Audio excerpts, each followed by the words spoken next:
Welcome back to the Budget Gamer channel, where we bring you critical and in-depth reviews of just about every indie game we can get our hands on, and today we're going to be taking a look at Venture Kid for the Nintendo Switch.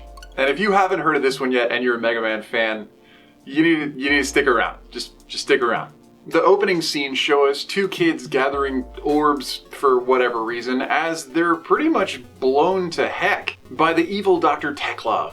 Turns out Dr. Tecklov is building some sort of world-destroying weapon in his space lab, or his flying fortress or whatever, and it's up to our main character, Andy, to take him down. And so like any reasonable adult would do, a local inventor hands Andy a blaster weapon and sends the kid off into combat.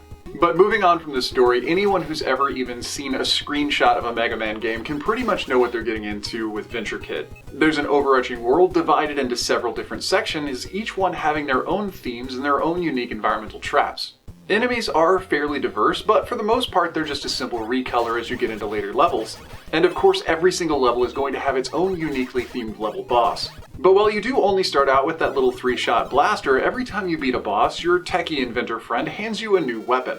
And while each of these new weapons definitely adds a little bit of flavor to the gameplay, they're more used as tools to unlock hidden areas than they really are as a new mode of combat. Each one will have its own power bar that can be filled up by little power-up random drops from random mobs, and may range from throwing a boomerang to launching a rocket at an armored enemy, to throwing freezing pellets to trap your enemies in place, or even eventually unlocking a double jump.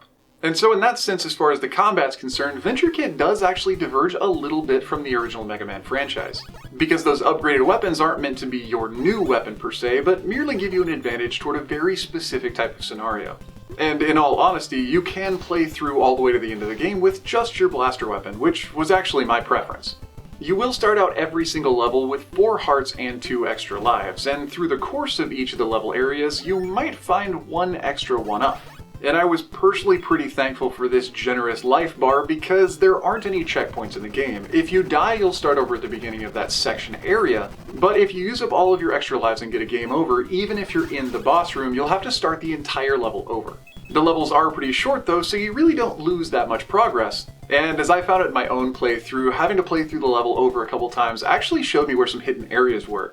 Every single level is going to have at least 1 or 2 hidden areas with a golden item somewhere in that map. And if you go back to the game's home screen overworld map, having a white flag means that you've defeated the area, but having a gold flag means that you've actually found that hidden item. So it's a pretty easy way to keep track of your accomplishments.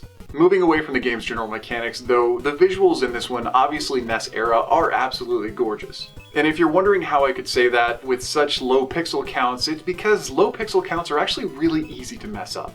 And if I didn't know better, I would have thought that I was playing this one off a cartridge. The music as well is really well done, and the developer deserves a lot of credit for that.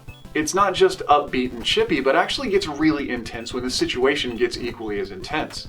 But even with all these high praises, even though the game is legitimately really fun, there are a few places where it falls a little bit short, maybe just of player expectations, but something some players might notice. The first one being that having the diversity of items doesn't actually add much to the gameplay, as you don't really need them. You can play the entire game just fine with your blasters, so if you're not really a completionist, there is no additional benefit to having some of these extra weapons. The other factor is the level of difficulty. Random mobs obviously are supposed to be easy. They only take a couple hits and you move on, and every single level segment is pretty short and pretty easy to memorize. So we would expect a little bit of a difficulty curve in the boss rooms. And whether it's because the boss's attack patterns really aren't that diverse, or the fact that you really can rapid fire that first little pistol you get, you can sometimes take down a boss's entire HP bar before you've even seen all of their attack patterns. And because the levels are so short and easy to memorize, and the boss's attack patterns are so simple, even someone who's not really familiar with the Mega Man style of gameplay can probably crush the game in under 2 hours. But even with that consideration, it doesn't mean the game isn't a good time, and especially while it's on sale, it is totally worth it. So if you are a platforming fan and you do want to relive some of those better memories of playing as the Blue Bomber back on your NES, the Venture Kid is definitely a good one to have. But just know what you're getting into. It's fun, but it's short. But anyway, that does about wrap up the review of Venture Kid, now on the Nintendo Switch. So if you enjoyed the review, or especially if you found it helpful, feel free to throw me a comment or a like to show your support. And don't forget to click that little bell icon when you subscribe to stay updated with the latest content. There are new and unique indies coming out literally every single day. And whether it's an easy hard pass or an absolute unforgettable gem, you're definitely going to find out about it right here. Or if you really like the Budget Gamer channel and you actually want to help us make these reviews, I'd be happy to welcome you into our small crew of Patreon supporters. But anyway, this has been The Budget Gamer, so as always, thanks for watching.